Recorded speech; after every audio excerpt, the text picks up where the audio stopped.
Bienvenue sur ITV et bienvenue à Question Directe qui reçoit aujourd'hui Jean Koulagna. Jean Koulagna est directeur de l'Institut œcuménique de théologie Mouafaka, Rabat au Maroc, l'institut installé au Maroc. Monsieur Jean Koulagna, dites-nous, c'est quoi l'Institut œcuménique Mouafaka?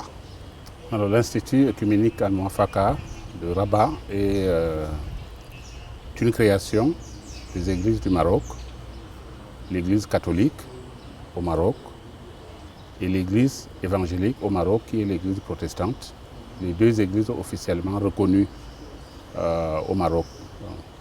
Les deux, pour des besoins de formation de leurs responsables, ont mis sur pied cet institut depuis 2012 dans un contexte où les églises du Maroc qui étaient en train de dépérir progressivement suite au départ des Européens, parce que c'était au départ des églises européennes.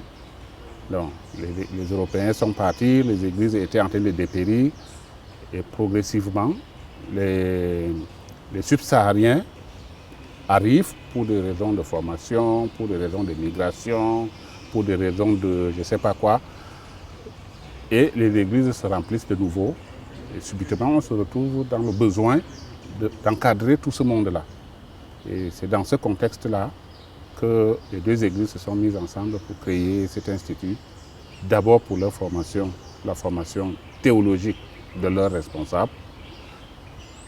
Mais très vite, l'institut s'est orienté aussi sur les questions de dialogue interculturel et surtout de dialogue interreligieux, puisque c'est au Maroc, dans un pays arabo-musulman,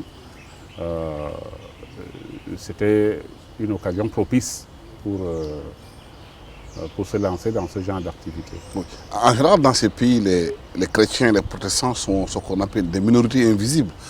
Comment vous avez pu arriver à mettre en place cet institut œcuménique qui permet aujourd'hui de faire un dialogue interculturel, interreligieux, dans un contexte considéré, parce que dans l'imaginaire des populations, quand on parle de Maroc, pour beaucoup, le pays comme le Maroc, c'est un pays islamique, alors que c'est un pays arabe. Arabe ne veut pas dire forcément islamique. Alors le Maroc, c'est un pays musulman,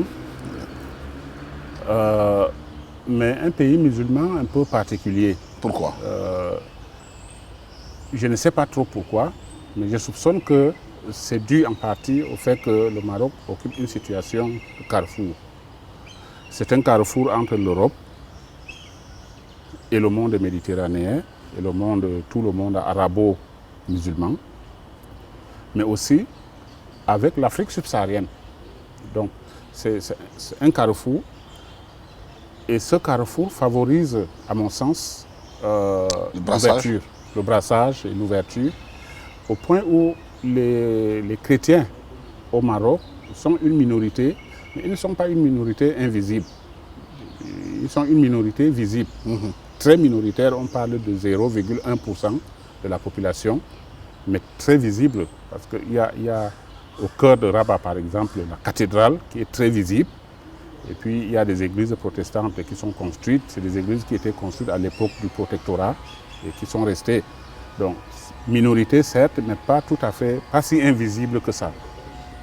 Mais vous, votre parcours du Cameroun au Maroc, vous êtes Camerounais d'origine, c'est un parcours de foi, mission au service de la paix, c'est ça?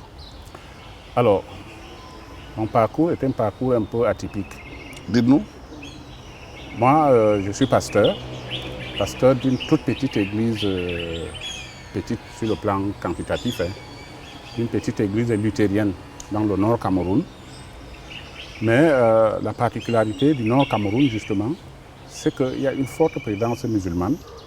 Je n'ai pas de chiffres officiels, mais j'ai l'habitude de dire à peu près 50%, 50%. Et donc nous avons grandi dans cette ambiance-là, où dans nos familles, il y a une moitié de personnes qui sont des musulmans, il y a une autre moitié de personnes qui sont des chrétiens. Et on a vécu avec ça, on a fait la théologie avec ça, on est devenu pasteur avec ça. Et donc ça fait partie de notre expérience. Et il me semble que c'est peut-être en raison de ça que j'ai été sollicité pour venir à Rabat. J'y ai été invité une seule fois comme enseignant. Moi, je suis prof plutôt de sciences bibliques. Je suis bibliste, je ne suis pas du tout spécialiste des questions de relations et de dialogue interreligieux, interculturel. Je suis bibliste. Je viens au Maroc une fois pour donner un cours d'Ancien Testament, un cours de Bible. Mais après, quand je raconte un peu mon parcours, on trouve que c'est peut-être intéressant que je puisse venir parce que j'ai une expérience à la fois... C'est cette expérience de Cameroun qui vous a permis voilà. De la faire au Maroc. C'est voilà, ça qui l'a rendu possible. Voilà, ça en partie c'est ça. En partie c'est ça. Mais en partie c'est aussi l'expérience œcuménique, c'est-à-dire entre communautés chrétiennes, entre catholiques et protestants. Je suis protestant. J'ai fait l'essentiel de ma formation dans des facultés protestantes, mais j'ai fait une partie importante de ma formation dans un couvent dominicain chez les catholiques. Et du coup, ça m'a donné une certaine expérience de l'œcuménisme déjà entre communautés chrétiennes. Et en plus de cette autre expérience de vie de chrétiens à côté des musulmans, voilà. Est-ce que justement cette expérience marocaine, dans ce monde aujourd'hui très troublé, où la guerre des religions entre guillemets est entretenue, est-ce que c'est des expériences qui peuvent aider à pousser les gens à davantage dans la paix dans le monde? J'espère. J'espère que ça peut aider. Si je ne l'espérais pas, je ne serais pas venu, parce que ça n'aurait aucun sens. Donc si je suis venu et que j'ai accepté d'y travailler, c'est que j'espère que cette expérience doit pouvoir être partagée. Et à Rabat, on essaye de le faire du mieux qu'on peut. Donc je dirige un institut qui est un institut de théologie, mais des profs qui viennent sont tantôt des catholiques, tantôt des protestants, tantôt des musulmans marocains ou des musulmans sénégalais. Le docteur Bakary Samb fait partie des enseignants de l'institut et des enseignants d'autres bords, des juifs aussi. Donc, il y a cette rencontre des enseignants qui favorise aussi la rencontre avec les étudiants, dont la plupart sont plutôt subsahariens, mais il y a aussi les Européens. Et donc, rencontre des enseignants, rencontre des étudiants, rencontre des cultures, c'est un peu tout ça. C'est une petite goutte d'eau, mais on espère quand même que c'est une goutte d'eau qui peut arroser quelque chose.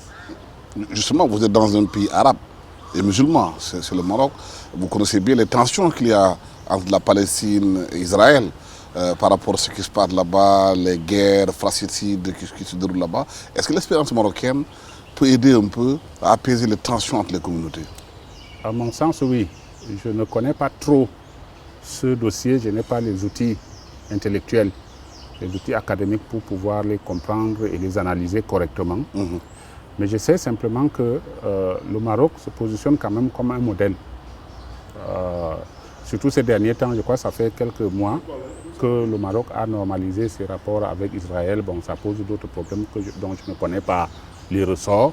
Je ne veux pas rentrer dans ça. Mais mon expérience du Maroc, c'est que c'est une expérience d'ouverture qui pourrait faire un peu école. Vous êtes aujourd'hui au Sénégal. Qu'est-ce qui vous inspire l'exemple sénégalais? De voir un pays comme le Sénégal indépendant qui a été dirigé pendant 40 ans par un catholique, où les mariages entre musulmans et catholiques sont vraiment d'une banalité extraordinaire, où dans les familles, il y a des catholiques, des musulmans, des religieux qui sont là, et l'harmonie est là. Est-ce que l'exemple aussi sénégalais est un exemple aussi Tout à fait, à exporter? je le connais très peu. Je le connais très peu. Mais je pense aussi que ce soit ça. Au Sénégal, j'entends les chiffres officiels, c'est autour de 95%, c'est ça, de musulmans et 5% qui se partagent entre chrétiens et le reste. Mais bon, c'est la deuxième fois que je viens au Sénégal et mon sentiment c'est que je n'ai pas l'impression, moi chrétien, d'être même dans un pays musulman. À moins de venir, par exemple, à la période du Ramadan. Voilà, à ce moment-là, ce sera très visible. Mais quand je rencontre le Sénégalais lambda dans la rue, je rencontre juste un frère qui m'accueille et qui... et donc, pour moi, c'est aussi quelque chose, et c'est peut-être ça qui fait un peu la stabilité du Sénégal dans la sous-région. Ça bouillonne de partout maintenant. Tous vos voisins sont un peu en petite difficulté, le Mali, le Burkina Faso, ça chauffe un peu partout. Mais au Sénégal, c'est calme. Je ne sais pas si c'est à cause de ça, mais je pense que ça a dû jouer un rôle important. Mais pour vous, le Sénégal, c'est surtout Cheikh Anta Diop, le pays de Cheikh Anta Diop. C'est ça? Oui, dans une certaine mesure. C'est le pays de Cheikh Anta Diop, c'est le pays des intellectuels de l'époque des mouvements indépendantistes de Cheikh Anta Diop, de Senghor et des intellectuels de la première génération, là, ce que j'appelle comme ça, de la génération des années 50-60. Moi, j'ai fait l'école publique et nous avons été formés par tous ces gens, les Cheikh Hamidou Kane et consorts. Et donc, pour moi, le Sénégal, c'est d'abord ça. C'est même ça que je vois d'abord, avant de voir le Sénégal musulman. C'est ça. Mais au Cameroun, quelle était la résonance de Cheikh Anta Diop au Cameroun? Ça, je ne sais pas. Je ne saurais pas dire parce que je ne suis pas très... je ne sais pas comment les intellectuels camerounais, dans les universités, dans les centres de recherche, perçoivent Cheikh Anta Diop. Mais j'ai quand même le sentiment qu'il a une bonne résonance. Pour preuve, à l'heure actuelle, il y a à Douala une maison d'édition qui s'appelle Cheikh Anta Diop. Ça dit quand même quelque chose du rapport que les Camerounais ont avec ce personnage. Pour revenir un peu aux religions, est-ce que vous considérez que les religions, c'est des sources de paix ou de conflit? Ça dépend sur quel angle on les prend. J'aime beaucoup plus parler de spiritualité. Les spiritualités sont des facteurs de paix. Les religions en tant qu'organisation, en tant qu'institution, bien souvent, sont plutôt un peu de source de problèmes. Bon, sauf que maintenant, est-ce qu'on peut les dissocier? On ne peut pas les dissocier. Les deux vont ensemble et on essaye de travailler avec, on essaye de faire avec. Et donc, on ne peut pas dire comme ça si les religions sont des sources de paix ou si les religions sont des sources de conflit. Comme ça, on ne peut pas le dire. Ça dépend de l'angle sur lequel on le prend, ça dépend du contexte précis dans lequel on se trouve. C'est comme ça que je vois. Mais quel est le travail qu'on doit faire justement sur les religions pour qu'elles soient plus source de paix que de conflit? À mon sens, le premier travail qu'il faut faire, c'est le travail de connaissance. D'abord de connaissance de soi. Moi, je suis chrétien, par exemple. Il faut que je me connaisse suffisamment, que je sois bien enraciné dans ma foi, que je sois bien enraciné dans ma religion. J'aime pas trop le mot, en fait. Mais il faut que je me connaisse. Mais ensuite, mon frère ou ma soeur musulman qui est en face doit faire de même, se connaître. Mais ensuite, essayer de connaître le mieux possible l'autre. Parce que souvent, les conflits, quand ils ne viennent pas des intérêts de pouvoir, quand ils ne viennent pas des intérêts politiques, ils viennent souvent de l'ignorance. On ne se connaît pas, on se fait des idées sur l'autre, on se fait des idées fausses, et on ne voit chez l'autre que ce qu'on veut voir en fait. Et du coup, ça crée des conflits qui sont des conflits d'incompréhension, qui sont des conflits de méconnaissance. Bon, une fois de plus, je mets de côté le volet des intérêts politiques, parce que parfois c'est beaucoup plus compliqué. Parfois les conflits religieux ne sont même religieux que de façade, et que les problèmes de fond se trouvent ailleurs. Voilà. Et c'est sur ce point que vous allez développer ici au Sénégal lors de vos conférences pour parler aujourd'hui des dialogues interreligieux, interculturels, comment davantage renforcer les liens. Oui, c'est un peu ce que j'essaye de faire tout en veillant à ne pas trop m'enfoncer dans des sujets que je ne connais pas. J'ai déjà dit au début. Vous parlez de votre expérience, ce que vous avez vécu vous au Maroc. Donc, comment vous avez pu là-bas? Mon expérience d'homme de foi camerounais, partager mon expérience d'homme de foi au Maroc, d'homme de foi marocain. Tout en étant au Maroc, en ayant une carte de séjour, j'assume d'une certaine façon ma marocanité. Donc, d'homme de foi marocain, pendant que je suis au Maroc. Et je pense que c'est un peu ça. Ouais. On a vu aujourd'hui les grands chefs religieux, ce qu'ils jouent, avec le pape François par rapport à la paix, un discours de paix souvent qu'il porte ici au Sénégal, les chefs religieux, un peu partout à travers le monde.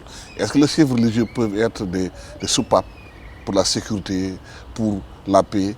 Est-ce qu'ils peuvent être des ponts pour construire? Ils devraient même l'être. Ils devraient l'être. Et bon, depuis que le pape actuel, le pape François, est arrivé, il a fait du sujet de la fraternité à peu près le cœur de son épiscopat. Dans le document d'Abu Dhabi, co-signé avec, comment on appelle, l'émir. Voilà, d'Al-Azhar. Et puis, tout récemment, qu'il a fait, qui s'appelle Fratelli Tutti, donc tous frères. Donc ça dit quelque chose du rôle que les responsables religieux, les responsables ecclésiastiques, parce qu'ils s'adressent d'abord à eux, n'est-ce pas, mais aussi les responsables religieux en général, musulmans et d'autres, qui ont un rôle fondamental à jouer dans la construction ou dans le maintien de la paix sociale. Est-ce qu'il y a une expérience qui vous a marqué dans ce cadre-là bien précis? Des religieux qui ont joué un rôle important dans la religion, dans le rapprochement des peuples? J'ai quelques exemples comme ça. Laquelle? Je vais juste en prendre un seul.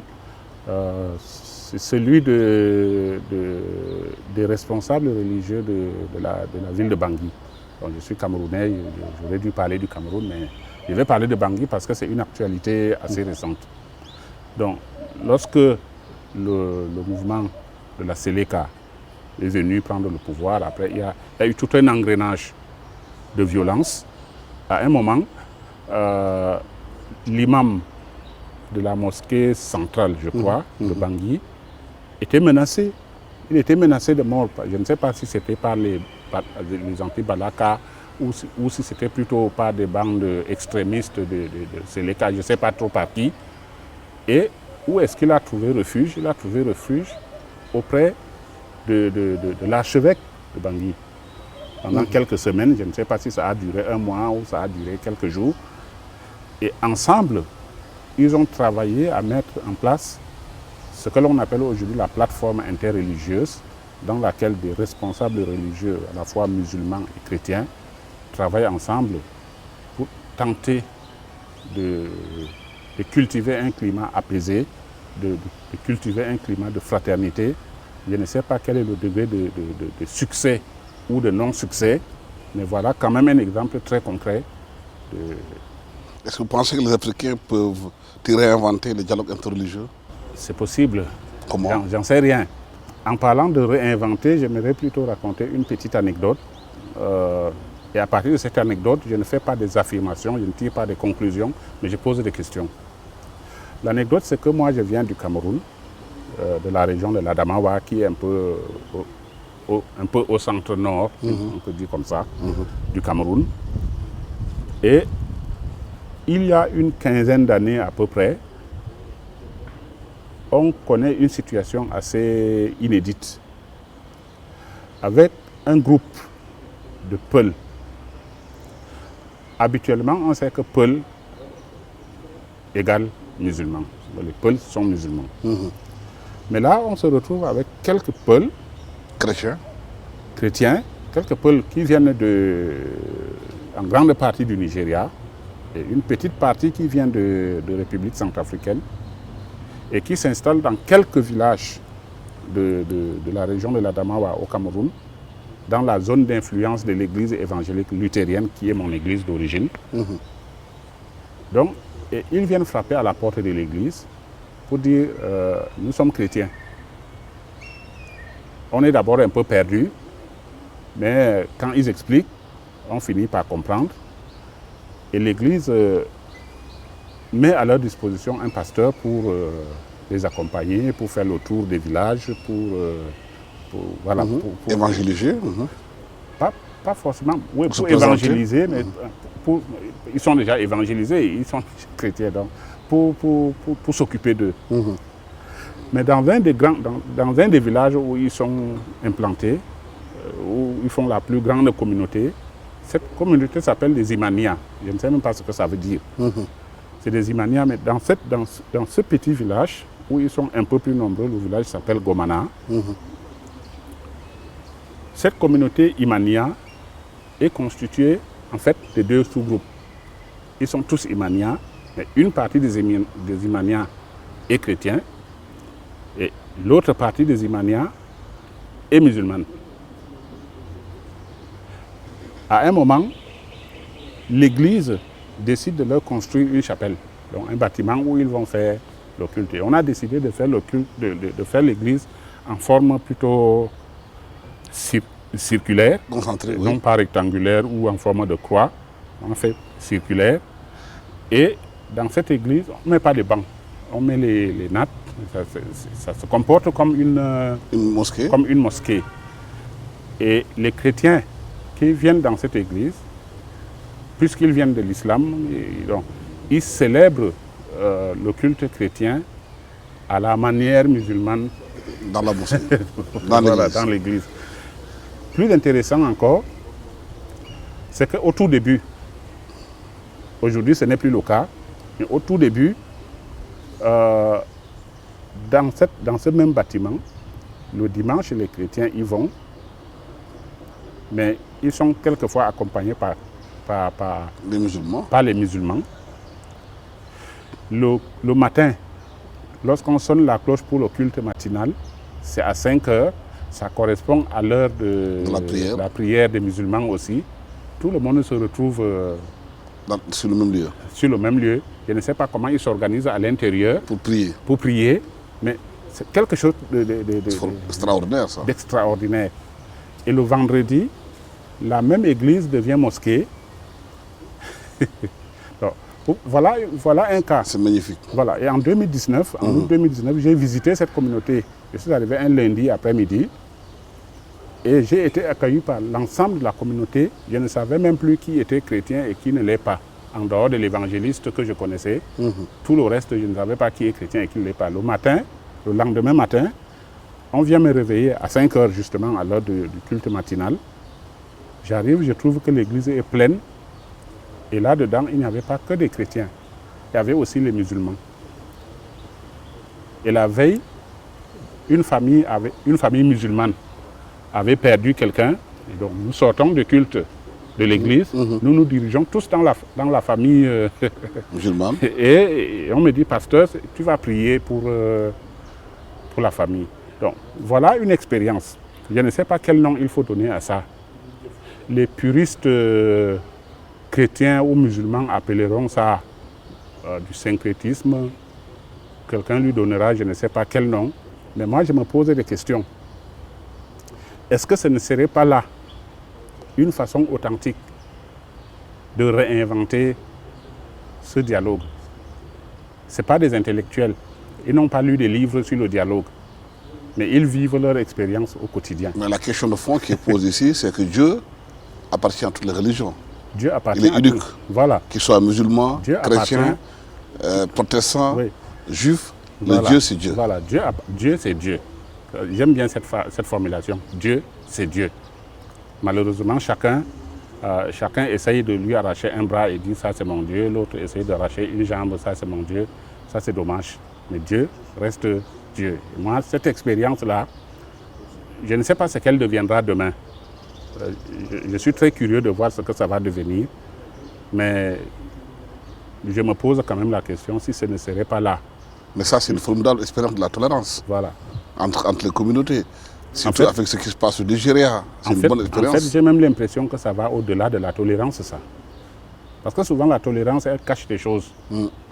c'est juste le français. Hein. Ce matin, je le disais dans ma conférence, dans un contexte d'intolérance, la tolérance est déjà très bien. C'est un pas. Sauf que ce n'est pas encore son contraire. La tolérance n'est pas encore le contraire de l'intolérance. Moi, je le dis toujours, je l'ai dit à plusieurs occasions déjà. En français, quand je dis que je vous tolère, qu'est-ce que je dis? Je dis qu'en fait, selon mon jugement, d'accord, mais je vous accepte. Voilà, selon mon jugement, vous n'êtes pas tout à fait selon les grilles que moi j'accepterais. Mais comme je suis gentil et que je ne suis pas une brute, je fais avec. Pour moi, c'est ça la tolérance. Et donc vous voyez que, compris de cette façon, on n'est pas encore sorti de l'auberge. On n'est pas encore sorti de l'auberge. Donc il faut inventer quelque chose d'autre. Et c'est là où je reviens à l'expérience du Maroc. Lors de la dernière visite du pape François en mars 2019, le roi a dit cette phrase, bon, je ne vais pas la citer textuellement parce que je n'ai pas le texte sous les yeux, mais il dit, en matière de dialogue, la tolérance a fait son chemin. C'est dire que ce n'était pas mauvais. Voilà. Donc, la tolérance a fait son chemin, mais elle a aussi montré ses insuffisances. Elle a aussi montré ses limites. Il faut inventer autre chose. Et cette autre chose qu'il invente et qu'il propose, c'est la co-connaissance. Et tout à l'heure, au début, j'ai parlé de la connaissance de soi, mais j'ai aussi parlé de la connaissance d'autrui, qui ne résout pas tous les problèmes, mais qui permet au moins de cheminer ensemble, de vivre ensemble. Voilà. Merci infiniment à M. Jean Koulagnan. Je rappelle que vous êtes directeur de l'Institut œcuménique de théologie, Mouafaka, au Maroc, c'est le nom. Nous étions avec vous pour parler de tolérance, de dialogue interreligieux, interculturel et de vivre ensemble. L'expérience que vous menez au Maroc est une belle expérience qui montre qu'on peut se comprendre si on se tolère, et surtout si on fait de la co-connaissance, de la co-construction d'un peuple de paix. Merci à toute l'équipe technique qui m'a accompagné pour la réalisation de cette émission. Merci. Au revoir.